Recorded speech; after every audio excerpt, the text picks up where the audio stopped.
to Vinyl Friday, where I go through my records like a big nerd and talk about why I love them. When I first started the show, the idea was to go through my records in alphabetical order and talk about why I loved them.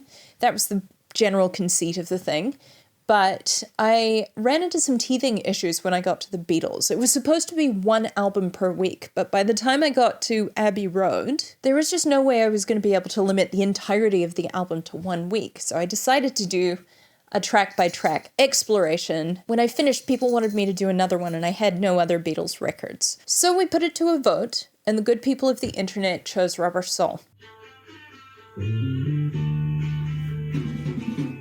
That was in 2023.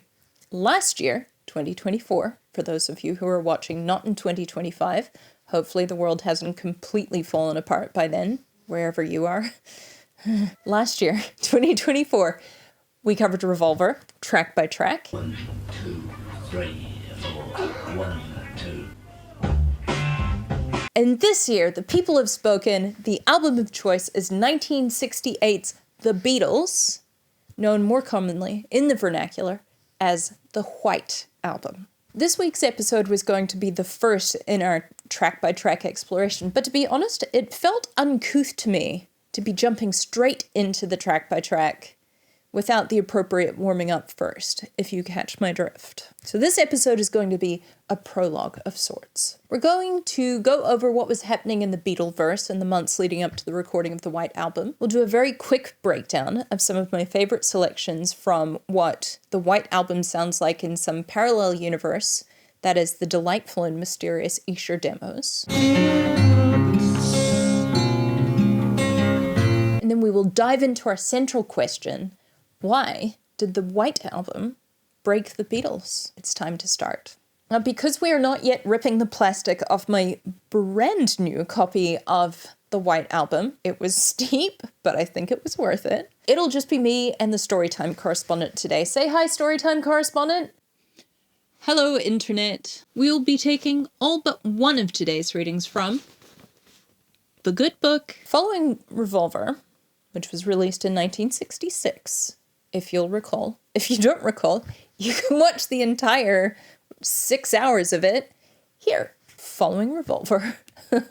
Try again. The Beatles recorded and released a behemoth of an album, Sgt. Pepper's Lonely Hearts Club Band.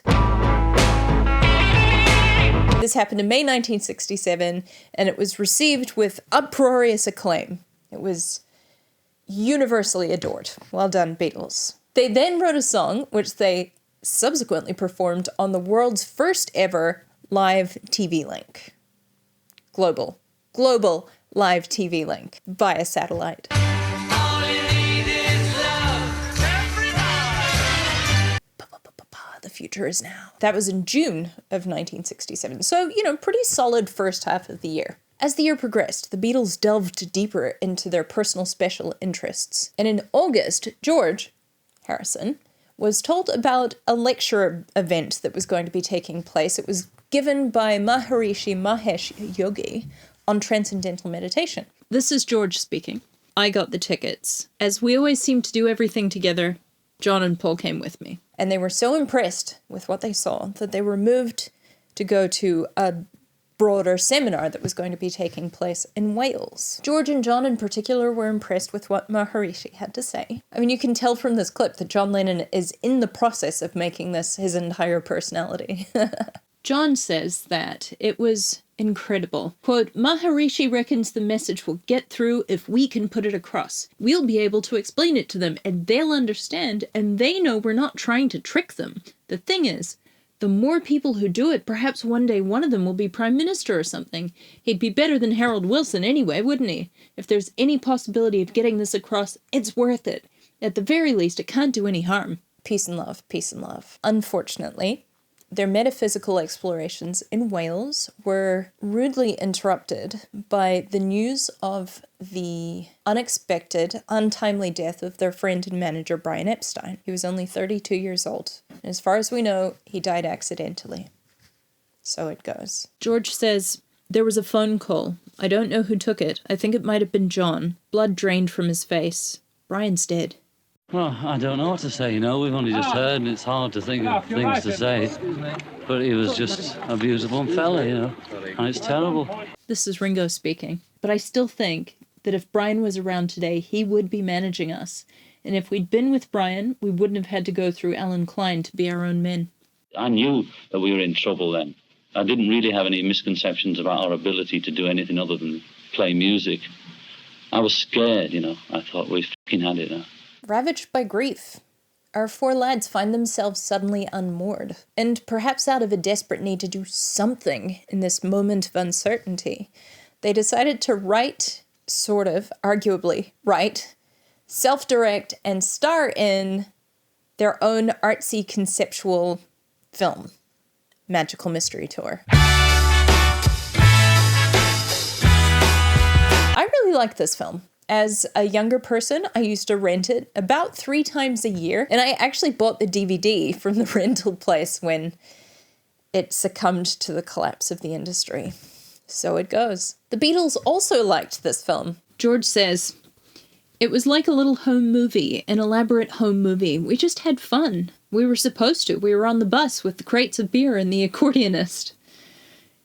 It's what I always say. Unfortunately, no one else did. Magical Mystery Tour was this brightly coloured psychedelic film that was aired on the BBC on Boxing Day in black and white. So instead of looking like this,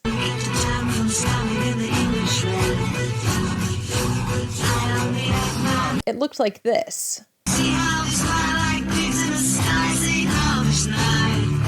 It was not well received. Indeed, it was dragged by critics, and also by folks more civilized than critics.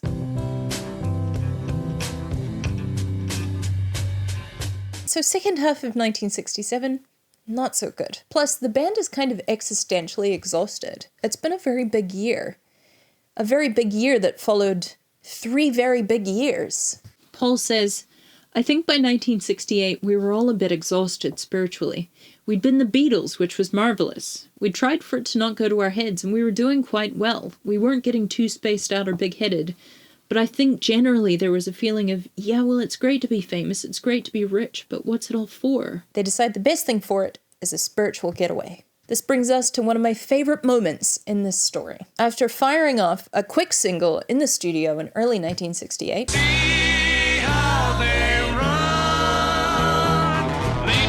No big deal, this is the Beatles we're talking about. They jet set off to Rishikesh, India, where Maharishi is hosting a retreat. Here, alongside a star-studded cast of other musicians and miscellaneous fancy people, the Beatles will meditate. They will eat food that Ringo finds intolerable. They will meditate. They will be tormented by horrendous flying insects. They'll meditate. They'll celebrate George's 25th birthday.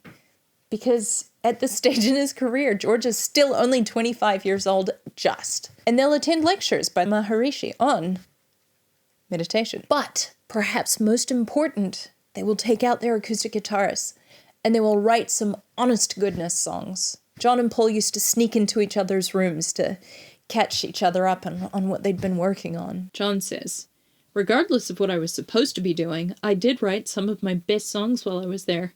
It was a nice scene, nice and secure, and everyone was always smiling. The experience was worth it, if only for the songs that came out." Following their return to India, Ringo noped out after a couple of weeks. Paul made it a little bit longer than Ringo. He decided that he'd gotten everything he needed to out of it and wanted to get back to work. George and John held out the longest. Where did I start this sentence? Following their return from India, John and Paul, Lennon and McCartney, respectively, fly out to New York City to launch their new company, Apple Corps. The Beatles' new company, but they're the only two who went Apple Corps, in a bid to become, in Paul's words, hippie capitalists, which is an oxymoron if I've ever heard one. Apple, you know, we try and set it up and then see where it goes. It's like a top, and we set it going and hope for the best. This is around mid-May of 1968, and we've now arrived at my second favourite moment in this story. This band had accrued so many new songs while they'd been away in India, their spiritual summer camp, winter camp, that they actually for the first time needed to get together and just take stock of what they had. They hunkered down at George's house, in the burbs, the leafy burbs, far from the madding crowd of London, for a whole day.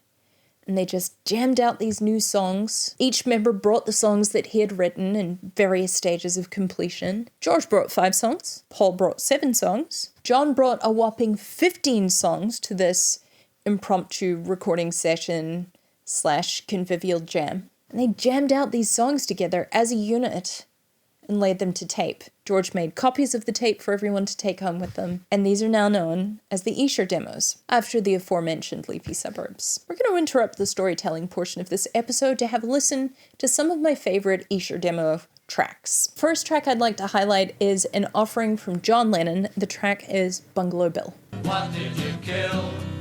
Bungalow Bill. Hey, Bungalow Bill. I love that this version has a slight time signature change of the chorus, and I wish they'd kept that in. Also, the verses aren't in half time. They're in this sort of like tense double time feel, which I actually think works better than what they put on the record. Went out tiger hunting with his elephant and gun. It's a little bit more tense. I think it really contributes to the storytelling. But my favorite thing about this recording is that they just sound like they're having a really good time. They're all singing together. It's very collaborative, and it's silly. Hey, Bungalow Bill, what did you kill? It just sounds like they're having a marvelous time. And I love that for them. Second John song that I'd like to bring to your attention is this early iteration of Julia, which opens like this. Hello, Paul. Okay. It's in a much higher key, which brings John's voice to this much more delicate, vulnerable, sweet place.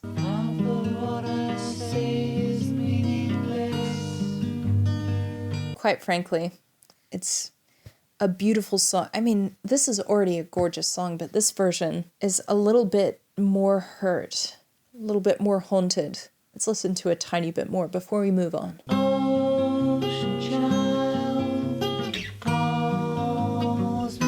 Love this version. Stunning. Okay, on to Paul. What did Paul bring? I found that Paul's offerings for the Esher demos tend to be a lot more fully formed, more complete, but then he was always the very diligent one, so that tracks. The first track I'd like to have a listen to of Paul's is Back in the USSR. I'm back in the USSR. You don't know how lucky you are. It's a lot bluesier, it's a lot more relaxed. I don't think that this is better or worse than the released version. It's just really nice to have it in addition to the White Album final studio glossy version. Yeah. It's nice. There are the doo-doo-doos at the middle 8. They leave the West behind. Doop-doo-a-doo-ba-doo. And we finish on some silly voices, which, let's be honest, is the Beatles' bread and butter. You know my name. Look up the number.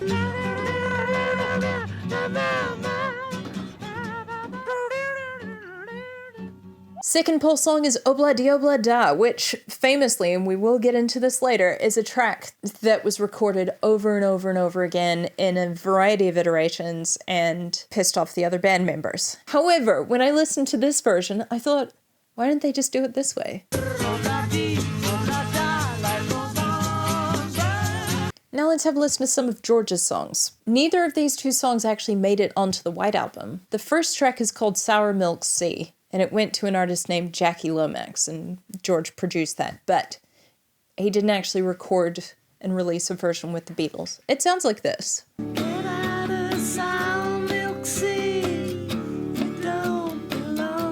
I think this is a really cool song. I can imagine it as like a 90s jangle pop / alt rock track. I think it would have worked really well in the early 90s. In any case, I think that this is a stronger song than Piggies, which did make it onto the White Album. And actually, I think the next song was a better song as well, perhaps controversially. This track is called Circles. Round and round in circles. Man, that's eerie. It elicits an emotional response. I think this should have made its way onto the album. Maybe it's because it was undercompleted, but there were plenty of songs that made it onto the album that weren't complete. You can't say that it wouldn't have fit on the album because nothing and everything fit on the White Album. It reminds me a lot of Blue Jay Way. Anyway, those are some of my favorite Esher demos. Let's get on with the show. To me, the Esher demos represent a White Album that could have been, or maybe even should have been. It's our four guys laying to tape these beautiful pastoral compositions, acoustic, simple, as a unit, having a good time. They're congenial, and they are bursting with creativity. And the White Album, which they started recording barely a week later, could have been just like this. That's not what happened. Now, I'm going to offer up a disclaimer here. This next quote comes from the Geoff Emerick book. Geoff Emerick, of course, was the engineer on a number of the Beatles' most seminal recordings, and we all know that we've got to take it with a grain of salt. But here it is. So this is after the Beatles have returned from Rishikesh, and Geoff Emerick is making small talk with them about their trip. Quote, I sensed at that moment that something fundamental in them had changed. Certainly they seemed more defensive than they'd ever been, more on their guard. The rage that was bubbling inside John was the most obvious sign that something was seriously wrong. There was new tension between John and Paul, and even between John and Ringo, in addition to the often strange relationship that Paul had with George. That first night's session was uncontrolled chaos, pure and simple, and George Martin had looked puzzled and concerned from start to finish. He and I knew that something was not quite right here, and I found myself thinking, what am I setting myself up for? Many of these versions of the White Album songs I actually heard before the White Album. Because I owned Beatles Anthology 3 before I owned the White Album. The White Album was given to me as a Christmas present a few months later. Anyway, because the Esher demos, with their silliness and their playfulness and their fun, were my first introduction to these songs, I had no idea about the tension surrounding the actual White Album sessions. To hear the demos, you would think that these recording sessions were going to be a blast. They were not. And that brings us to our central question. What the hell happened between the recording of the Esher demos and the recording of the White Album? Why? Why did the White Album come to signify the beginning of the end of the Beatles? What the hell? Let's take stock. In late 1967, George Harrison bought the whole band tickets to go and see Maharishi because they did things as a unit and he thought the others would like it. They had a great time. The atmosphere surrounding Magical Mystery Tour was fun. The members of the band enjoyed it, even if the film flopped and the public didn't like it. You can't watch this and tell me these men aren't having a good time. Rishikesh was a group activity, and by all accounts, it was a very positive atmosphere, and at times it was incredibly joyful. John and Paul launched Apple Corps together in New York. It was a joint project. And again, the Esher demos. We don't know the exact date that they were recorded, but we do know that it was not that long before the recording of the White Album began on like the 30th of May. And again, those recordings sound relaxed, amusing, silly, playful, fun. And then boom, acrimony? That makes no sense. Before John and Paul went to New York City, John was pressuring his wife Cynthia to go and take a holiday in Greece because she needed it and it would be good for her.